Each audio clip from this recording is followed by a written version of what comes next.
नमस्कार दोस्तों, आप सभी का एक बार फिर से स्वागत है आपके YouTube चैनल शिक्षा शास्त्री में। पिछले वीडियो में जब हम लोग मिले थे तो हम लोगों ने बात किया था कि शिक्षा के व्यक्तिगत उद्देश्य कौन कौन से होते हैं। आज हम लोग बात करेंगे कि शिक्षा के सामाजिक उद्देश्य कौन कौन से होते हैं। इससे पहले कि मैं सामाजिक उद्देश्यों के बारे में चर्चा करूं, हम एक बार फिर से जान लेते हैं कि शिक्षा के व्यक्तिगत उद्देश्य के अंतर्गत हम लोगों ने किन किन उद्देश्यों की चर्चा की थी। इसमें सर्वप्रथम हमने शिक्षा द्वारा बालक का व्यक्तिगत विकास, उसका शारीरिक विकास करना, पर्यावरण के साथ अनुकूलन तथा समायोजन करना, बालक का मानसिक विकास करना, इसके साथ ही बालक का चारित्रिक नैतिक विकास करना, कौशल का अर्जन करना, उसका आध्यात्मिक विकास करना, भाषाई कौशल और संवेगात्मक विकास करना शिक्षा के व्यक्तिगत उद्देश्य के अंतर्गत आते हैं। आत्मानुभूति करना तथा आत्माभिव्यक्ति करना भी बालक के व्यक्तिगत उद्देश्य हैं, जिन्हें हम शिक्षा के व्यक्तिगत उद्देश्य के अंतर्गत पढ़ते हैं। आज हम सब मिलकर के शिक्षा के सामाजिक उद्देश्यों की चर्चा करेंगे। जब हम शिक्षा के सामाजिक उद्देश्यों की चर्चा करते हैं तो शिक्षा का सबसे पहला सामाजिक उद्देश्य होता है बालक का समाजीकरण करना। जॉन लॉक का कथन है कि पौधे का विकास निराई के द्वारा तथा मनुष्य का विकास शिक्षा के द्वारा होता है। मनुष्य जन्म से पशु होता है, समाज के संसर्ग में रहकर वह सामाजिक प्राणी बनता है। शिशु में जन्म से पार्श्विक प्रवृत्तियां होती हैं। शिक्षा बालक का समाजीकरण करती है। शिक्षा के औपचारिक तथा अनौपचारिक विकरण है परिवार, विद्यालय, समुदाय तथा राज्य बालक के लिए इस प्रकार का प्रबंधन करते हैं कि बालक समाज में उठने बैठने के नियम, रीति रिवाज, परंपराएं, विश्वास, प्रथाएं आदि सीख सके। बालक को अपने समाज के आदर्शों, सभ्यता एवं संस्कृति का ज्ञान प्रदान करना शिक्षा का एक महत्वपूर्ण सामाजिक उद्देश्य है। शिक्षा का अगला सामाजिक उद्देश्य है बालक को सामाजिक कर्तव्यों का बोध कराना। शिक्षा बालक को समाज की एक महत्वपूर्ण इकाई मानते हुए बालक को उसके सामाजिक उत्तरदायित्व का बोध कराती है, जिससे बालक आगे चलकर एक महत्वपूर्ण अंग बन सके तथा यथाशक्ति समाज में अपना योगदान सुनिश्चित कर सके। शिक्षा का उद्देश्य बालक के सामाजिक कुशलता सिखा करके उसे सामाजिक व्यक्ति बनाना होता है। शिक्षा बालक को संस्कारवान बनाकर उसे उसके सामाजिक दायित्व का बोध कराती है। रविन्द्रनाथ टैगोर ने इसे सुंदर ढंग से अभिव्यक्त किया है कि गुलाब पहले धरती से पोषक तत्व, जल, वायु और सूर्य का प्रकाश लेकर स्वयं का विकास करता है। तत्पश्चात वह वातावरण में अपने सुगंध को फैलाता है। इसके साथ ही शिक्षा का अगला सामाजिक उद्देश्य सामाजिक लक्ष्यों की पूर्ति करना होता है। समाज अपने लक्ष्यों की पूर्ति के लिए शिक्षा के उद्देश्यों एवं पाठ्यक्रम का निर्माण करता है। शिक्षा इन्हीं लक्ष्यों के अनुरूप बालक को समाज में तैयार करती है।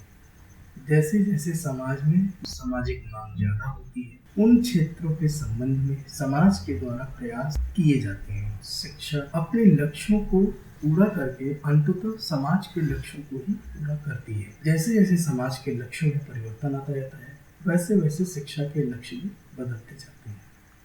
इस प्रकार शिक्षा का उद्देश्य सामाजिक लक्ष्यों की पूर्ति करके बालक को तैयार करना होता है। शिक्षा का अगला सामाजिक उद्देश्य है सामाजिक सुधार करना। शिक्षा का उद्देश्य बालक में तार्किकता एवं वैज्ञानिक विश्वास में वृद्धि करके सामाजिक अंधविश्वासों एवं कुरीतियों से बालक को बचाना है।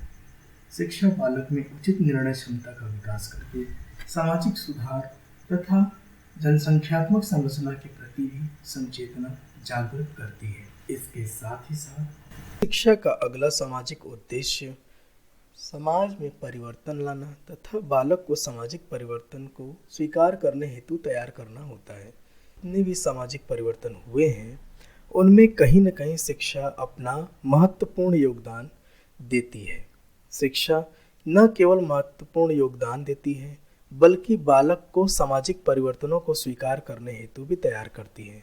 जब सामाजिक परिवर्तन आते हैं, सामान्य जनमानस उनको स्वीकार करने के लिए तैयार नहीं हो पाते हैं। शिक्षा का यह दायित्व है कि वह परिवर्तनों के तार्किक विवेचन का दृष्टिकोण बालक में उत्पन्न करती है और उसके गुण और दोषों की जांच करके उसे एक्सेप्ट या रिजेक्ट करने, स्वीकार अथवा निरस्त करने के लिए भी तैयार करती है। इस प्रकार किसी परिवर्तन को हम कैसे स्वीकार करें, किस प्रकार हम उसके निरस्त कर सकते हैं, इसका एक दृष्टिकोण तैयार करने का काम भी शिक्षा का होता है। इसके साथ ही शिक्षा का अगला सामाजिक उद्देश्य बालक में वसुधैव कुटुंबकम की भावना का विकास करना है। शिक्षा के सामाजिक पक्ष में से एक पक्ष है विश्व को परिवार के रूप में देखना। शिक्षा का उद्देश्य बालक में ऐसी भावना का विकास करना होता है जिससे बालक सभी संकीर्णताओं से मुक्त होकर के संपूर्ण विश्व को अपने परिवार के रूप में देख सके। रविन्द्रनाथ टैगोर कट्टर राष्ट्रवाद का विरोध करते थे तथा अंतर्राष्ट्रीयतावाद का समर्थन करते थे। उनका मानना था कि अंध राष्ट्र भक्ति तथा मेरा राष्ट्र ही सर्वश्रेष्ठ है, ऐसी भावना ने संसार को विश्व युद्ध में ढकेल दिया। इसलिए मानवता को सच्चाई से समर्थन देने के लिए वसुधैव कुटुंबकम की भावना का विकास करना ही शिक्षा का उद्देश्य है। हमारी भावना सहवीर्यम करवावहे की होनी चाहिए। शिक्षा का उद्देश्य बालक में सहना भवतु और सहना भुनोक्ति की भावना का विकास करना शिक्षा का एक महत्वपूर्ण सामाजिक उद्देश्य है। इसके साथ ही शिक्षा का एक और सामाजिक उद्देश्य सामाजिक नियंत्रण को स्वीकार करना है। सामाजिक नियंत्रण के तात्पर्य में होता है बालक का सामाजिकरण करते हैं तो बालक को विभिन्न प्रकार के रीतियों, जन नियमों, परंपराओं आदि से परिचित कराते हैं, जिससे बालक विपथगामी नहीं हो पाता है और वह उनको आत्मसात करके हमारे ज्ञान का ही अभिन्न अंग बना लेता है। हम शिक्षा इस प्रकार से देते हैं कि व्यक्ति सामाजिक आदर्शों के अनुकूल बनाने में सहायता हो जाती है। चाहे हम औपचारिक रूप से शिक्षा दे रहे हों, चाहे अनौपचारिक रूप से शिक्षा दे रहे हों, व्यक्ति को समाज के रहने के लिए ही हम समर्थ बनाते हैं। सामाजिक नियंत्रण के रूप में शिक्षा का सबसे पहला कार्य होता है कि समाज के सभी सदस्यों को सामाजिक नियमों के अनुरूप व्यवहार करने के लिए प्रेरित करता है। यदि गलत सामाजिकरण हो जाए तो उसके विपथगामी व्यवहार में वृद्धि होती है। इसलिए सामाजिकरण के दायित्व से संबंधित जो भी व्यक्ति होते हैं उन पर सामाजिक नियंत्रण का बहुत बड़ा दायित्व होता है। इसके साथ ही सामाजिक नियंत्रण के संदर्भ में शिक्षा का दूसरा महत्वपूर्ण कार्य होता है कि जीवन में ज्ञान का विकास करना। जब हमारे ज्ञान का विकास होता है तो इस स्थिति में हम अच्छे बुरे, उचित अनुचित की पहचान कर सकते हैं। हम उचित को अनुचित से अलग कर लेंगे तो अनुचित व्यवहार को जीवन से हटा देंगे और उचित व्यवहार का प्रयोग करेंगे। इसके साथ ही सामाजिक नियंत्रण में शिक्षा संस्कृतियों को हस्तांतरित करने की क्षमता भी आती है। शिक्षा के द्वारा हमें पुरानी संस्कृतियों का ज्ञान होता है। समाज के नियम हमें अपने माता पिता से मालूम होते हैं। हमारे माता पिता को वे उनके माता पिता से ज्ञात हुए थे, अर्थात यह पीढ़ी दर पीढ़ी एक संस्कृति एक पीढ़ी से दूसरी पीढ़ी को हस्तांतरित होती रहती है। इस प्रकार हम समाज में रहने का और आचरण करने का तरीका अपने पीढ़ियों से सीखते हैं। इसके साथ ही समाज में जो भी अभौतिक संस्कृति में आने वाले जो तनाव होते हैं, शिक्षा उनका हल ढूंढती है। अभौतिक संस्कृति का तात्पर्य मानव द्वारा निर्मित वह सब कुछ है जिसे हम देख व छू नहीं सकते, जैसे परंपराएं, जन रीतियाँ, मानदंड, धर्म। एक और तो समाज अपने पुरानी परंपराओं और अस्तित्व को बनाए रखना चाहता है और वो नए विचारों के साथ भी जूझता है। सामाजिक ढांचा गड़बड़ न हो जाए, इसके लिए शिक्षा के द्वारा विवेक और तर्क का प्रयोग करके हम अपनी पुरानी उपयोगी परंपराओं और व्यवहार पद्धतियों को चुन लेते हैं। इसके साथ ही शिक्षा सामाजिक रूप से अनुकूलन करने के लिए और समायोजन करने की क्षमता बनाती। शिक्षित व्यक्ति कट्टर बनकर एक ही परिस्थिति में एक ही प्रकार का व्यवहार नहीं करता, बल्कि परिस्थिति के बदलते हुए स्वरूप के विवेक सम्मत विश्लेषण करके उसी के अनुरूप वह व्यवहार करता है। अगर हम परिस्थिति के अनुसार अपने आप को नहीं बदलेंगे तो समस्या का समाधान नहीं हो। हमारे साथ जीवन में एक जैसी परिस्थितियाँ कदापि नहीं होती हैं। समय के साथ साथ हमारा समाज परिवर्तित होता रहता है और उसके अनुरूप हमें अपना व्यवहार भी परिवर्तन करना पड़ता है। इस प्रकार आज के इस चर्चा में हम लोगों ने शिक्षा के सामाजिक उद्देश्यों की चर्चा किया है। सामाजिक उद्देश्य उतने ही महत्वपूर्ण हैं जितना कि व्यक्तिगत उद्देश्य महत्वपूर्ण है। इस प्रकार आज की चर्चा में हम लोगों ने शिक्षा के सामाजिक उद्देश्य की बात किया।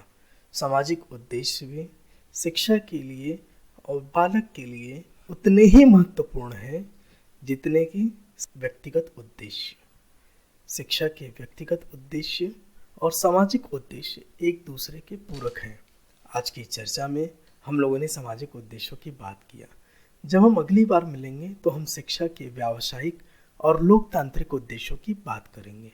तब तक के लिए आप सभी को नमस्कार। आपको अगर यह वीडियो अच्छा लगा हो तो आप इसको लाइक कर सकते हैं तथा इस चैनल को सब्सक्राइब कर सकते हैं। आप सभी का बहुत बहुत आभार। नमस्कार दोस्तों, आप सभी का एक बार फिर से स्वागत है आपके YouTube चैनल शिक्षा शास्त्री में। पिछले वीडियो में जब हम लोग मिले थे तो हम लोगों ने बात किया था कि शिक्षा के व्यक्तिगत उद्देश्य